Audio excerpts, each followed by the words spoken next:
చింతలపూడి నియోజకవర్గం ధర్మాజిగూడెంలో AP Transco 132/33 kV విద్యుత్ ఉప కేంద్రాన్ని విద్యుత్ శాఖ మంత్రి గొట్టిపాటి రవికుమార్ ప్రారంభించారు.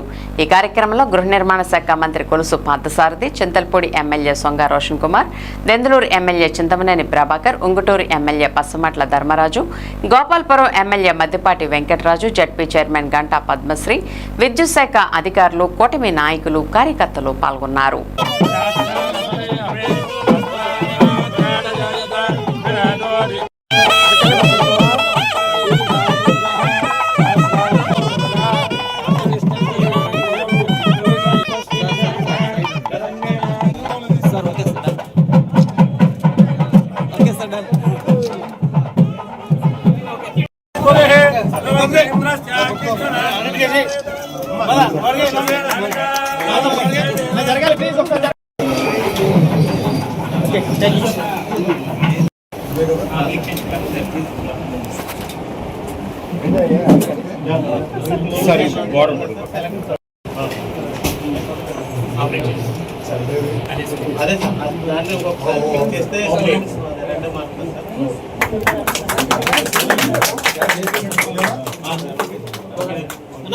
(132/33 kV 11 kV సబ్స్టేషన్ ప్రారంభించడం జరిగింది.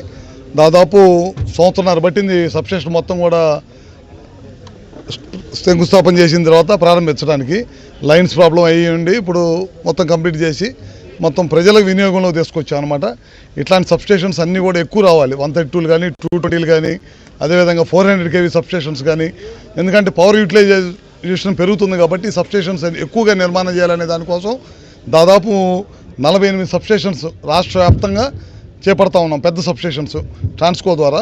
అది కాకుండా మళ్ళీ లోకల్గా 33/11 kV సబ్స్టేషన్స్ కూడా చాలా పెద్ద ఎత్తున చేపడతా ఉన్నాం అనమాట. దాదాపు 6,000 కోట్ల పైన డబ్బులు ఖర్చు పెట్టి ఇవన్నీ కూడా సబ్స్టేషన్స్ ప్రజలకి వినియోగంలో తీసుకురావాలనే దానికోసం చేస్తున్నాం. ఎందుకంటే రోజుకి పవర్ వాడకం పెరిగింది కాబట్టి వ్యవసాయానికి కానీ, ఇళ్ళకి కానీ, ఇండస్ట్రీస్కి కానీ పవర్ యూటిలైజేషన్ కావాలని చెప్పి చూస్తూ ఉన్నాం. అదే కాకుండా రేటు తక్కువగా ఇవ్వాలనే దానికోసం ప్రయత్నం చేస్తున్నాం. మోటేషన్స్ ఉన్న దగ్గర మనం ఆ గ్రామాల్లోనే, ఆ ఏరియాలోనే పొలాలు కౌలుకు తీసుకొని అక్కడే సూర్యగారు పిఎం కుసుమ్ పెట్టి అక్కడే పవర్ లైన్స్లో నుంచి వచ్చే పవర్ వేస్టేజ్ కాకుండా ఆ కార్యక్రమం కూడా చేస్తూ ఉన్నాం.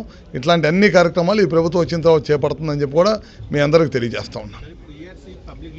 ఈఆర్సీ పబ్లిక్ హియరింగ్ ఊహించిన అన్నీ ఇప్పుడు గూగుల్ వచ్చింది, గూగుల్ కూడా నేనే చేశానంటాడు. కొంచెంసేపు అనుకున్నాం, మీరే చేశారు. మీరు 5 సంవత్సరాలు ఉన్నప్పుడు కనీసం ఒక ఫౌండేషన్ స్టోన్ కూడా ఎందుకు వేయలేకపోయారు? అది ఒకసారి సమాధానం చెప్పండి. అన్నీ నేనే చేశాను కానీ ఎందుకు పూర్తి చేయలేకపోయారు? ఎందుకు ఆఖరికి ఆయన స్వంత జిల్లాలో స్టీల్ ప్లాంట్కి 2 సార్లు కొబ్బరికాయలు కొట్టారు. ఎందుకు రాలేదు?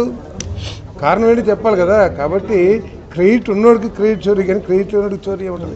చాలా సీరియస్ ఎలిగేషన్ సార్. కోడిపందాలకు సంబంధించి ఫ్యామిలీకి సంబంధించి చట్టబద్ధం చేశారా అంటే చాలా కోట్ల రూపాయల చేతులు మాత్రమే.